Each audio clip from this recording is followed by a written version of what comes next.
to 2 players. That's right, spawning in a top left position, representing FM Esports. Good luck, have babies, he says. It is none other than Shibby, who's going to be going up against the blue Protoss player in the bottom right, representing 6S. We have got Dez, who needs to win the next 2 to stay alive in this tournament.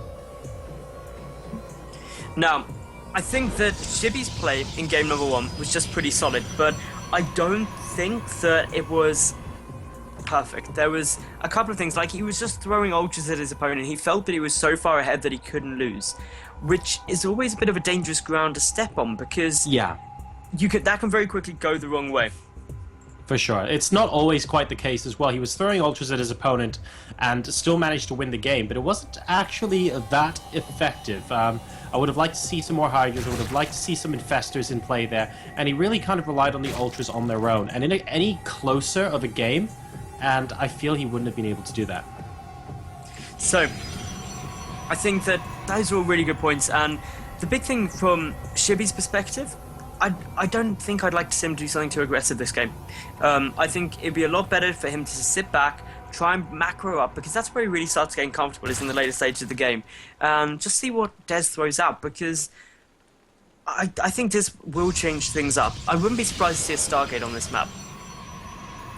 A Stargate could be an interesting choice. We often see proxy Stargates, for example, in and around this position up here. If you can see, around the 3rd base of Shibby, or even the 4th base, does tend to be a location where Protosses love to proxy those pylons and maybe get those Stargates up. We'll see if that ends up being an option for him as Shibby now takes his natural expansion. The other great spot to proxy Stargates is south of the main.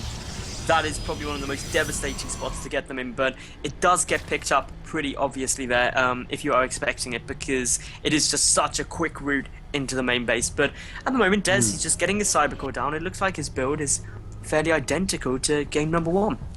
Yeah, not too much to speak of so far. Both players just kind of macroing up at the moment, continuing on a gateway expansion we see here from Dez versus a pull into hatchery from Shibby. So everything looking pretty quiet so far. We'll see at what point there are some deviations in these builds, and we're going to keep an eye on, for example, the gas timings in the Zerg when we see 3 probes in each assimilator for Dez, and what kind of tech routes they choose to go down. Now, those tech routes are going to play out massively to how things could go in the mid-game. The big decision really for Dez is whether he is going to 2-base or whether he's going to just try and put on some pressure and secure up a 3rd, like he did in game number 1. And there's pros and cons to both. That's the important thing to note. And Shibby, all he needs to do is identify which route Dez is going down so he can prepare for it. Shibby rapidly approaching the point where he can start circling speed up, just under 100 gas now. Probably going to just keep the gas trickling in again and start up that lair at an early point, because his 3rd doesn't need to get started for about another minute yet. Yeah, he's not being too quick with his 3rd here, because we did, of course, have that gateway expand coming out of Dez, and that means that the natural expansion, the Nexus there, is just an awful lot later than normal. You can see it's still in the process of being produced, and that's because we didn't have a Nexus first, we didn't have a Forge Fast Expand. Dez is definitely going for the same build. We see this 3 gateway wall off here, so we will be going for a bit of 4-gate pressure, and in the meantime, Shibby is, well, he's still not made a firm commitment, to be honest, to his tech choice here. We're waiting to see what he ends up doing with that gas. He's still only got a single one with 2 drones mining. Now, this is probably just going to be that layer again. It's running at a similar time. Shibby did have the 2 drones in gas the entire time in game number 1. Dez, once more, though, is going for those 3 gates. So 4-gate pressure coming in. There's the layer, just as expected from Shibby. So he's going for that Ling Hydra force once more. All right, so exactly the same builds coming out of both of our players here. Let's see, well, let's see if we can get a different result this time. I think Dez is going to be looking to improve on game number 1, trying to maybe be a little bit more of an incisor into the build that we've seen from Shibby, where he's gone, well, he obviously went straight up to Hive, and he went straight for the Ultralisk. If he does the same thing again, maybe I'll have some sort of timing attack ready for him. Maybe I'll get a few more Immortals out. Maybe I'll make sure I delay that Colossus tech so I can get a bigger gateway push incoming. We'll find out in just a sec, as we have the Forge and Robotics facility. Note, not the Twilight Council coming down from Dez this time. Yeah, this is just meaning the blink won't be coming out, which is the key thing that was in the mix last time. That means the army is a little less mobile, a little more susceptible to getting surrounded by those Lings and Hydras, which of course in game number 1 was quite devastating to Dez at multiple periods. But Shibby, very early infestation bit there, very, very early infestation bit. Oh, and there goes the Twilight Council. Turns out it was just a little bit late there. There we go. So we are going for the same thing from Dez. He didn't put them in at the same time, but give or take 20 or 30 seconds. And he is going for the same thing once more. A group of Lings out in the middle of the map being harassed by this Mothership Core. Dez playing hide and seek here with these Lings.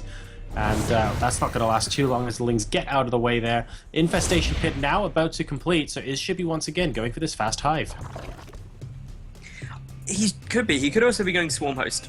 That's the other option, the other thing on the cards, because the Hydra Den, was that thrown down? No, it wasn't. Okay, this is quite interesting from Shibby. Could be fast ultras, could also be Swarm Hosts. It is Swarm Host. Yeah. Good call. If there's no Hydra Den and no Roach Warren, it can be going very quickly up to ultras, but then you'd expect to see the 1-1 melee upgrade started already, and since they hadn't been, it does seem a lot more likely the Swarm Host are going to be on the cards. But of course, this really quick tech up means that the third of Shibby is a bit delayed. It also leads to an interesting situation where, while you're taking up the hive, you are potentially susceptible to a big Protoss attack. And as we can see, aside from the Overlord sort of at the edge of the base, Shibby hasn't actually seen too much of what Dez has to offer in this particular game so far. So he needs to be a little bit paranoid at the moment, wants to make sure that there isn't any sort of timing attack coming in. It looks like we have another pause here. Shibby, unfortunately, having a couple of lag issues today. Yeah, you get like that sometimes. It's just... You get lag spikes. I'm not seeing anything, so it's on his side, I do believe. But yeah, I agree. It's always frustrating because I don't think... Well, I'm sure we all know that as gamers, if you do get even a small bit of lag, it can be very off-putting. And it's not only off-putting, but it can mean you position badly, and it's just not something you want. If you lose a game because the other player played better, you can deal with that. If you lose a game because you're lagging, you couldn't control your units properly... That's frustrating, at least to me anyway. No, it's very frustrating, especially when you're in the pause screen just then and you say, okay, I think the lag's gone now, and then you realize there's a delay in your typing showing up on the screen. That must be really annoying to have to deal with. So don't blame it all for wanting a quick pause there. And we see Swarm Host now being rallied out to the natural expansion, several of them on the way. I suspect Shibby will want to get a much larger number, ideally 10 plus here. And he's delayed a lot of other stuff so that he can tech up to this very quickly. Enduring Locusts are about to complete, and now he's going for the Roach War. Now he's going for the double evolution chamber as well at the natural. Now that he's got the tech required, he seems an awful lot happier here to start getting everything else. And those Swarm Hosts sneaking by that Mothership Core now. Yeah, there's not a huge number of them, but obviously just these Locusts are going to tank up the first few waves of damage. There's no Splash either available in this composition. There isn't Storm Research, there's no Colossi out. The Robotics Bay has only just finished up, and of course the Locusts just going to town on this gateway. Look at the DPS they dish out. Yeah, that's pretty good indeed. In the second round, don't forget, this is only off 5 Swarm Hosts, guys, and that gateway went down pretty darn quick indeed. Once more Swarm Hosts decide to join the party here, as we can see more and more in production. 7, I believe, on the way at the moment. Really needs to get them down towards the Protoss base so that they can all hang out in the same place and get the maximum amount of DPS from these Locusts. Because what you don't want to do is for Dez just to come walking through and say, oh, there's only 5 here, I'm just going to camp out on top and stick an Observer in the mix, and then all your Swarm Hosts die. Now these force fields are essential to make sure that the Locusts don't manage to make their way in and get basically into the natural base, because that can be devastating. The first Colossus is out, but 1 Colossus isn't enough splash to deal with the Locusts. You need 2, you need 3, 4, even more than that as the Locust count starts getting higher. And of course every unit you kill with Locusts is free, and that's why Shibby can be very cost effective here. And Shibby now moving back with the Swarm Host. He knows that there might be a bit of a problem here. Oh, but the Observer spots the Swarm Host. They need to run away, and they need to run away very quickly. Shibby needs to get them out of there. The Locusts are now dead, and the Stalkers are blinking forward to try and deal with these. A couple more Locusts from these backup Swarm Hosts are going to try and deal with it. And this is what happens, ladies and gentlemen, when you have Swarm Hosts without additional units backing them up in the middle of the map. Shibby, after investing so much in this technology, is basically getting slaughtered here. And this is the concern, because Yeah, if we look at the resources lost, Shibby has now lost double that of Dez. When you're going for swarm hosts, you always want to be more cost effective, not less. If you're coming off less cost effective when you're using free units, that's definitely not a good sign. It definitely isn't at all, and that's why you see roaches and hydras surrounding the swarm hosts whenever you see a big group of them moving out across the map. Shibby just sent some across the map on the road, which was fine for a wave or two, picked off a gateway, okay, good job, but you need to make sure that as soon as you see a decent-sized army from your opponent, to get them the heck out of there until there's a little bit of backup, and at that point there just wasn't any available. Good force fields from Dez, trying to pick apart these locusts so he continued to move up the ramp. Needs to be careful there. There are a decent number of swarm hosts now compared to last time, about 10 available. So he can't just waltz in like he did previously because there are some roaches and a spine crawler there as well. Yeah, these forces are really good. They're zoning out the locust, and that's the important thing, that you don't want to have to engage that. The Colossi need to start working them down. The Observer is with the army, I believe, so that's just chilling there, making sure that any swarm hosts that are coming down can get, or once the swarm hosts are in range, you can take them out quick. But Dez just pushing forward. Shibby, he is starting to get a very large number of swarm hosts down, 20 of them on the field, and with those corruptors coming in, we'll be able to start working down the Colossi. The DPS from these Colossi are doing so much, though. You can see that a lot of the locusts actually dying before they even get within range to attack, and that's what these Colossi are able to do right now. We have additional stalkers to try and deal with the Corruptors. 5 more coming out, though, from Shibby. He wants to take out those Colossi so that the Swarm Host can end up being ridiculously effective. This Swarm Host Corruptor-esque composition, very popular, especially in the early beta amongst Zerg players here, as a way to deal with Protoss armies, and Dez on this occasion looking like he is being forced back.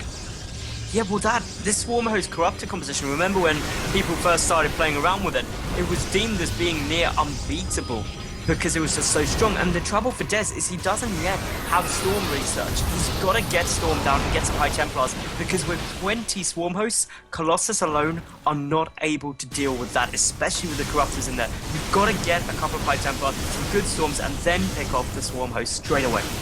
Yeah, I feel like Shibby is starting to gain a little bit of ground here towards the middle of the map. Dez is only at 138 supply to Shibby's 155, though. So not an awful lot of damage being done right now. And the supplies are perilously even. I feel like Shibby might be able to get a foothold here and start whittling this down just a little bit faster than Dez would have liked. Primarily, as you mentioned, because we need to see some storms. We need to see some Archons as well. Good DPS from these Colossi, but will it actually be enough? Well, the Stalkers are picking off the Corruptors very nicely. The Locusts are coming in now. And actually, that wasn't so great. 4 Colossi are set up, one of them ridiculously low on health. But keeping that alive, that's the problem, because while those are up, Shibby cannot just win. The Swarm Hosts are in danger. They are in big danger right now. I'm so surprised Shibby didn't actually uproot them, because the Observer is with this army, and if all of these Locusts go down right now, and look at this, we can get a blink forward, and once again, Shibby losing an awful lot of Swarm Hosts to this aggression. Oh good god, so many of them going down here. This is a disastrous situation for a Zerg player, and that's why you need the backup for the Swarm Host. Dez being forced back, forced to play the patient game, and then he spotted an opening. Shibby overextending with the Swarm Host, and now Dez might be able to come through here and win the game outright. Now, at the same time, we do have a small little counterattack coming in here from Shibby. He's got 3 Swarm Hosts just slowly trying to push in there, but this isn't going to... Well, it won't be a base trade. It's that simple. Dez can kill everything so much quicker. Shibby trying to get more Swarm Hosts out. But of course, these Swarm Hosts are not going to be strong until these Colossi go down, and the Corruptors just aren't coming out quickly enough in order to take those out. So the 2 Colossi still up, the Observer still with the army, the Swarm Hosts getting picked off as they spawn. And this is not looking good for Shibby at the moment. Nope, 158 supply versus 99. I think Dez is on the verge of taking game number 2 here. Playing a very patient game against these Swarm Hosts. At times, the situation looked a little bit rocky, but he was able to withstand the pressure in the end, and now he is enjoying his position of being inside the main base. Infestation Pit getting picked off as well, so that's going to make it frustrating and time-consuming for Shibby to get more Swarm Hosts out on the field, and that's basically all he's been building. But Swarm Hosts without anything else, as we've been shown in this game, Mattles, just aren't nearly as effective as when they have that backup. Yeah, this is pretty much GG now. Shibby had half the supply of his opponent. losing these bases. His third about to get taken out. The Swarm Host counted 3, and there is the GG from Shibby.